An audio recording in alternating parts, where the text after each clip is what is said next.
শুভ নববর্ষ। আজকের দিনটা সবার জন্য খুবই স্পেশাল, বাট আমার জন্য স্পেশাল হয়েও হয়নি। তবে ট্রাই করেছি একটু ভালো থাকার, ভালোভাবে কাটানোর, কিন্তু তারপরও শেষমেশ হয়নি। ওই যে বলে যে কোনো কিছু মন থেকে না চাইলে হয় না, আমার ক্ষেত্রেও তাই। আসলে আজকে আমার ভালোবাসার মানুষ, আমার কাছের মানুষ, তার সাথে আমার আজকে দিনটা মানে পালন করার কথা ছিল, কিন্তু নাই, যার জন্য আজকের দিনটাতে ওর সাথে আমার দেখা হয়নি। এবং সকাল থেকে আমার এই জন্য মনে হচ্ছিল যে আমি আজকে বেরোবো না।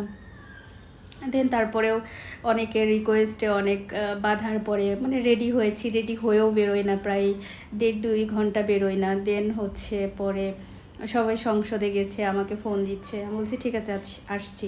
পরে সন্ধ্যার একটু আগে বেরোইলাম, এরপর এত জ্যাম কি বলবো, আর এত মানুষ, মানে লিমিট ছাড়া মানুষ, এক কথায় মানুষ মনে হচ্ছে পৃথিবীর সমস্ত মানুষ আজকে সংসদের সামনে ছিল।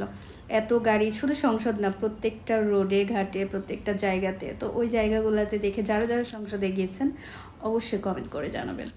যাই হোক, মানে ওখানকার পরিস্থিতি কী ছিল।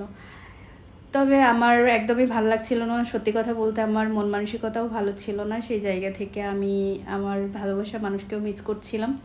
দেন যখন ওখানে দেখলাম প্রচুর জ্যাম জট, দেন ঠিক আছে, পরে আমি আর ওখানে নামি নাই, যে ভাবলাম নামলে আমার অবস্থা খারাপ হয়ে যাবে, সিক হয়ে যাব, বাসায় চলে যাই।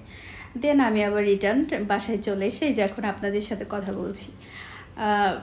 এখন কিন্তু আমি ওখান থেকে আসলাম, এবং ওখানে যে কি খারাপ অবস্থা, মানে কি বলবো। যাই হোক, সব কিছুর ঊর্ধ্বে একটা কথা বলবো, আজকে যেহেতু স্পেশাল ডে, আর এই দিনটা প্রত্যেকটা মানুষ বাঙালি একটু অন্যভাবে পালন করে, সেটা আজকের দিন আসলে কিন্তু বোঝা যায় এবং সেটা দেখা যায়, তাই না?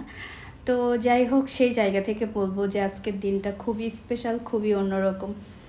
আর আজকে দেখলাম অনেকে বিয়েও করছে, অনেকের অ্যানিভার্সারি, অনেকের স্পেশাল, অবশ্যই স্পেশাল ডেতেই মানুষ স্পেশাল কিছু পালন করে, তাই না?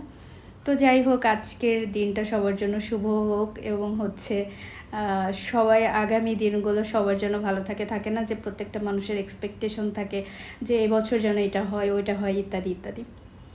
তো সবার জন্য এরকম মানে দোয়া রইল, সবার মনের ইচ্ছা যেন পূরণ হয়, এবং সবাই আমার জন্য দোয়া করবেন আমার মনের ইচ্ছা যেন পূরণ হয়। সামনের বছর আপনাদের সাথে, আপনাদের সামনে আমি আমার ভালোবাসার মানুষ সহ আপনাদের সাথে কথা বলতে পারি। যাই হোক, ভালোবাসার মানুষ বলতে আমাদের আপনারা জানেন, যারা যারা আমার ভিডিও দেখেছেন, যে আমার যার সাথে বিয়ে ঠিক হয়ে আছে, আমাদের 12 বছরের রিলেশনশিপ, তার মধ্যে আমাদের একবারই দেখা হয়েছে, এবং আজকে সেকেন্ড দেখা হওয়ার কথা ছিল, কিন্তু হয় নাই। জানি না আবার কবে দেখা হবে। তো সেই জায়গা থেকে বলবো সবাই আমাদের জন্য দোয়া করবেন, পার্সোনালি অবশ্যই দোয়া করবেন। শুনেছি যে 40 জন একসাথে দোয়া করলে নাকি কবুল হয়। তো সেই জায়গা থেকে বলবো সবাই আমার জন্য অবশ্যই দোয়া করবেন, যেন আমি আমার ভালোবাসার মানুষের সাথে সারাটা জীবন ভালো থাকি। কারণ কত মানুষ কত রকম উল্টাপাল্টা কাজ করে বেড়ায়, কত কিছু করে। আমার একটাই চাওয়া, একটাই পাওয়া, সেটা হলো মানুষের থাকে না যে সব থেকে বড় সাকসেস কি, আমি বলবো যে আমার সব থেকে বড় সাকসেস ওকে পাওয়া। কারণ একটা জিনিস দেখেন, যেখানে না দেখে এতদিন রিলেশন রেখেছি, এবং ওই মানে ওর কথা আমার ফ্যামিলিতে, আমার আশেপাশে সবাই জানতো। তার কারণ হচ্ছে আমি কখনো কোনো কিছু হাইড করি নাই, আমার মনের মধ্যে কোনো খারাপ কিছু নাই, যার জন্য আমি এটা করি নাই। তো শেষ মুহূর্তে এসে এখন একটা অবস্থানে এসে পৌঁছিয়েছে যে মনে হচ্ছে যে হয়তো পূর্ণতা পাবে, এখন আল্লাহ ভরসা আর আপনাদের দোয়া। তো সেই জায়গা থেকে বলবো যে দোয়া করবেন যেন সামনের বছর আমরা একসাথে আপনাদের সামনে আসতে পারি, এবং এই দিনে যেন খুব ভালোভাবে কাটাতে পারি। তো সবাইকে আমি একটা কথা বলবো, সবাই সবার জায়গা থেকে নতুন বছরের শুরুটা যেভাবেই করেছেন, সামনের দিনগুলো আরও ভালো করতে হবে, আরও ভালো করবেন। সবার জন্য দোয়া রইল, এবং আমাদের জন্য অবশ্যই দোয়া করবেন। এবং সবাইকে আবারও জানাচ্ছি শুভ নববর্ষ। সবাই ভালো থাকবেন। আল্লাহ হাফেজ, টাটা।